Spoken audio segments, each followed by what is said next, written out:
if you can hear me okay. We are live streaming from the Royal Courts of Justice, where Prince Harry is due to arrive anytime now.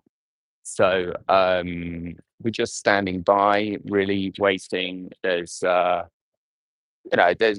small crowd of journalists here. We're not expecting him to arrive for about another 25, 30 minutes. So I was just doing a bit of a test to see how we're going. Right. Hello there, Joanne. Do me a favor. Can you hear me? Can you hear me okay? Yeah? Looks like you can hear me. Okay, great. Fantastic. Um, Great. I'm assuming everyone can hear me. I look tired. Yeah. Well, no, I'm not tired actually. I slept. I went to an amazing party on Saturday night. I did have a late night on Saturday, but I slept very, very well last night. Better, I suspect, than Prince Harry. But is it really polite to say you look tired to somebody? I think you should say, "Hey Tom, great to see you. You're looking pretty fresh for a Monday morning in London." So here we are. Now, just to set the scene, we are here at the Royal Courts of Justice, where Prince Harry is going to be arriving. We suspect the case kicks off at 10:30. It's now 9:50, so we suspect that he'll be arriving about 10:15. So in about 20, 25 minutes.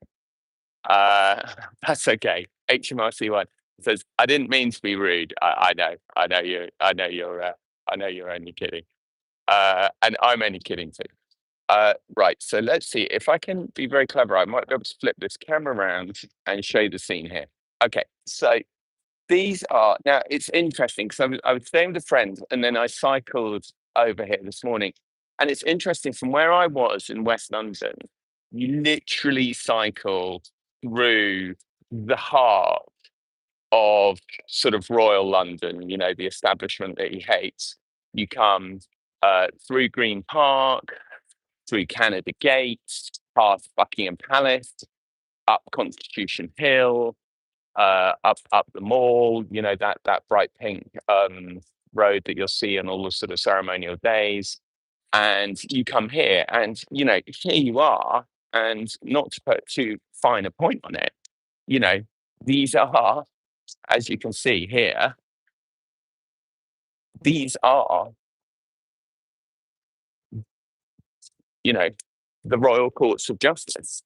So I think that what's quite interesting, you just look at that there, and obviously it's a magnificent building. And I mean, of course, it's what so many people associate with London. But when you look at that there, you do realise that what Harry is really doing, he's not just really taking on the Daily Mail, he's sort of taking on the whole of the establishment, the whole of the royal way of doing things. You see here, look, there's a small enough crowd. I wouldn't say it's like the old days when you'd have like 1,000 people lining up to be here. It's not um it's not like those days. But it's a big enough crowd starting to assemble.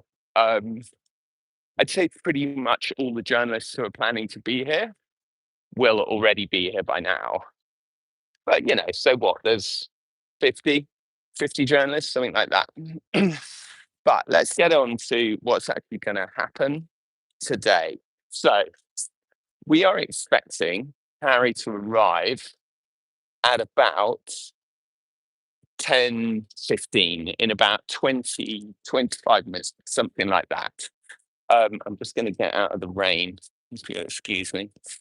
Look, I can go and hide under one of these arches like a Victorian urchin.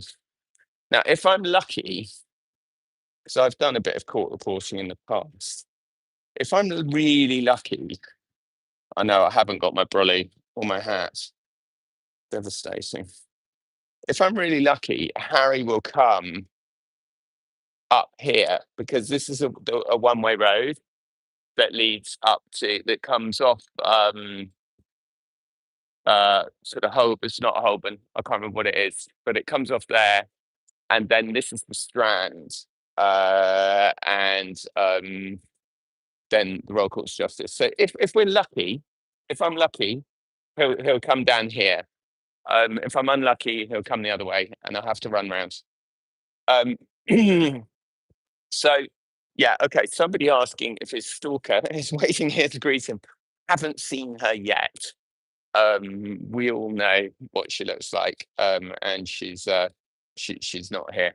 But so it's going to be a if now there is still a chance that everything could get settled, you know, like it did last time against News International.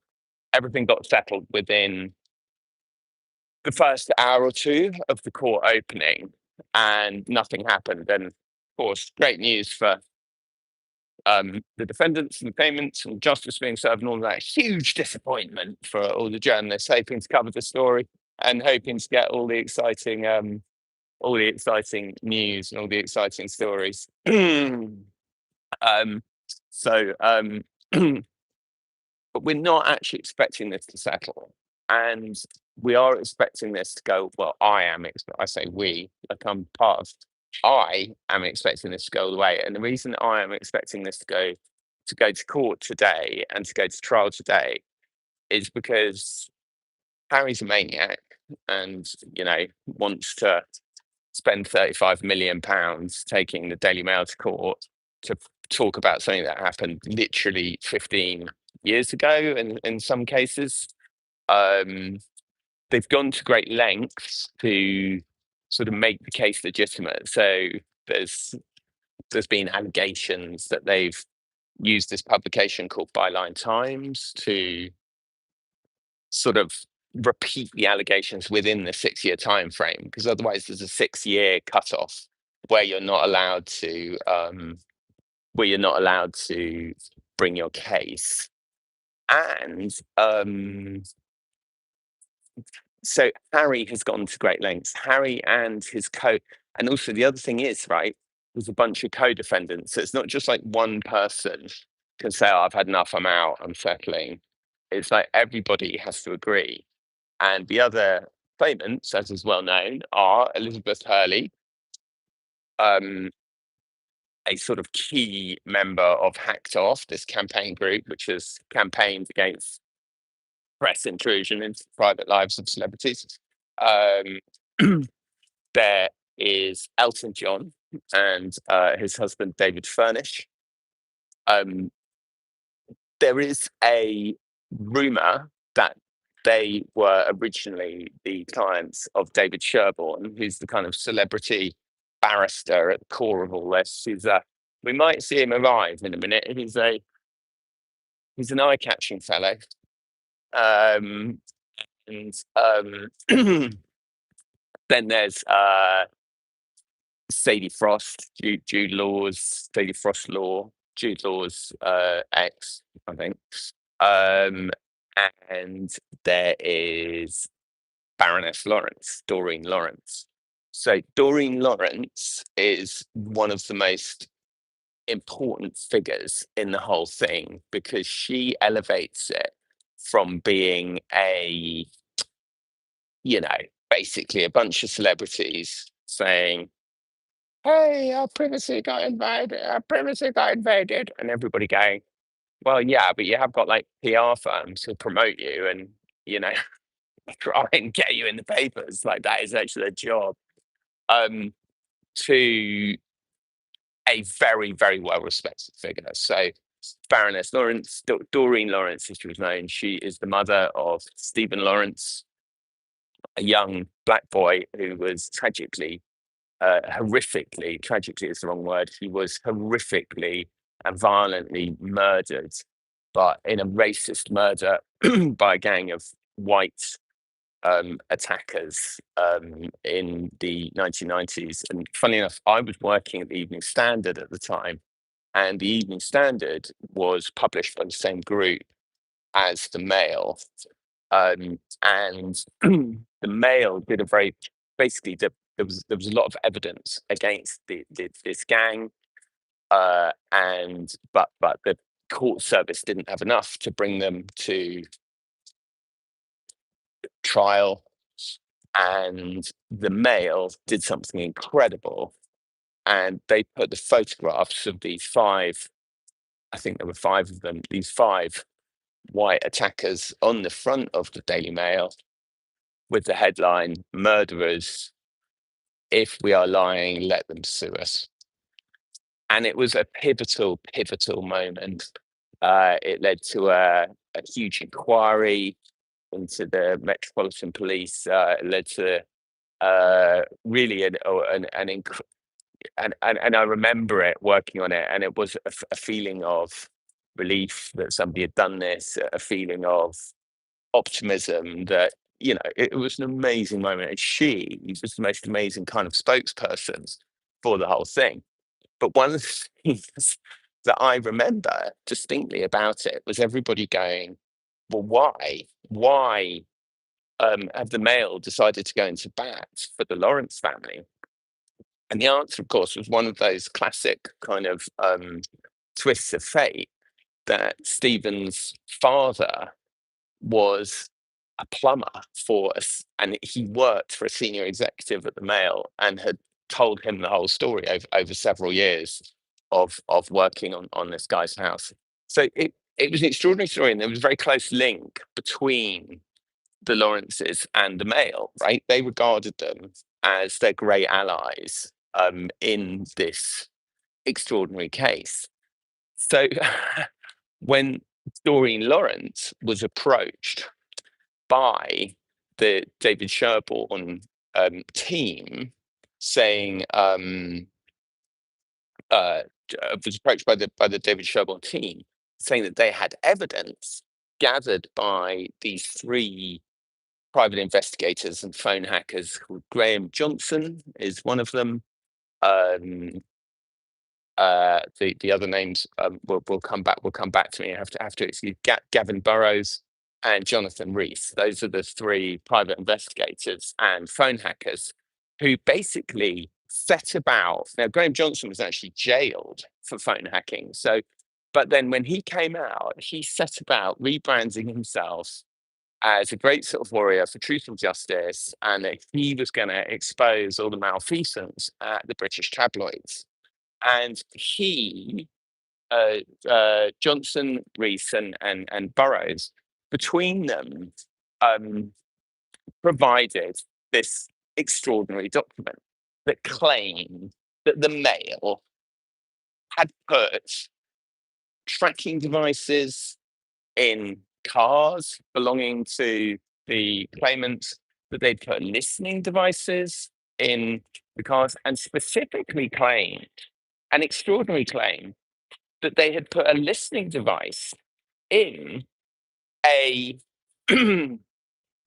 a listening device in a cafe used by Doreen Lawrence for meetings to spy on her. So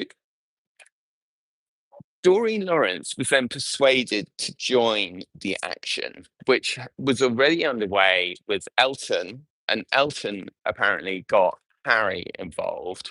And then, of course, look, if somebody came to her and said, Elton John and Prince Harry, you know, have this really compelling evidence that your car was bugged, that your phone was bugged, that, you know, really, really horrific illegal information gathering was carried out on you.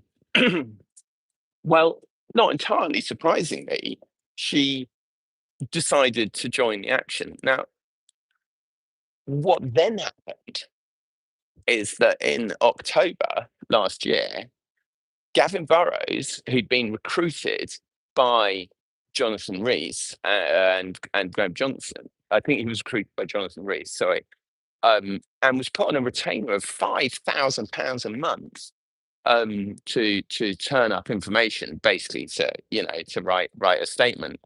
he in October completely repudiated his witness statement and said it was all rubbish, said that it was fake, said that he did not recognize the signature on it, said that he did not write the witness statement, and that um, he did not stand by any of the claims in it, and that he in fact completely repudiated the witness statement and said that it was all shit, basically. Um, Graham Johnson gave an interview to a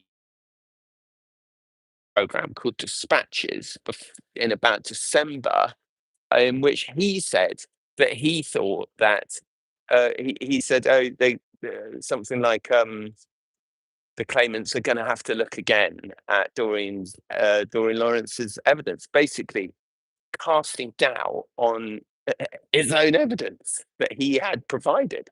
So it seems to me like they are in a real hole. Now, I suspect what they're going to do is roughly the same thing that they did in the case against the Mirror, which Harry won. Um, he won a trifling amount of damages, about £140,000, and it ended up actually being very expensive. So I just let the siren go. So it ended up being very expensive. 140 grand isn't going to cover David Sherborne's lunch at Rules. I wouldn't have thought, um, but but he did win, right? And so he got his day in court, and would have had a considerable amount of his expenses paid, etc., etc., etc. And what they basically did in that case was they got all these stories and they said, oh, there's no way that this story could have been uh, unearthed or surfaced without using illegal information gathering techniques, because nobody knew about it except me. So therefore, it had to be illegal information gathering and phone hacking and blagging, etc., etc. And they produced this list of like 130 stories that they said um, illustrated this tendency. Um, and but what was so sort of mad about the whole thing was that the when the judge went through them and when the defense went through them, they were able to prove that some of these some of these stories had been provided by their own PR. Some of them had been just lifted from other newspapers, as a pickup, as we call it in the journalism trade. And so there was, I felt that ultimately the case wasn't really very compelling, and I think that's why he got so little damages in the end. That's why he got so little, such a small payout. But he did win, right? And winning is very important because it has a massive effect on your costs. And that brings us to another really, really interesting aspect of this case, which is that the judge himself has urged both sides to pack up and go home because he has said that the costs in the case are already estimated to be £35 million. Okay, now that's about $50 million. Now I'm sure that our American viewers, I know that's just your average blooming court case in America, but I don't know actually, but everything in America is bigger and better, right? But so I imagine there's quite a lot of court cases in America that end up at $50 million. In England, that's incredibly unusual. It's incredibly unusual, and it is obviously potentially um, life changing in a bad way uh, for um, for the claimants. I'm just going to adjust my camera angle slightly. There's a slight feeling that something might be happening. So we'll just see what's going on. There we go. So this is the view outside the Royal Courts of Justice. So I was just explaining that there's this. I don't understand YouTube. You're doing this very important broadcast about Prince Harry's case, and it sends me a suggestion saying, add a Q&A sticker asking people what their favorite pasta shape is. Why would anyone? I mean, it's incredible, incredible. So there is a bit of movement and activity here. I'm not entirely sure what's going on. I'm just waiting to see. So there's a rumor going around that he's gone in the back door already. I'm not entirely sure about that. Anyway, this is the scene at the moment. I'm just going to leave that on for a second, and I'm just going to go and do a bit of research, but I'll keep streaming.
Right, folks. So there's a rumor going that he's gone in already. So I'm going to go and try and find out what's going on. And thanks very much for joining us. And I'll be back here at lunchtime with an update when we find out what's going on. Thanks very much.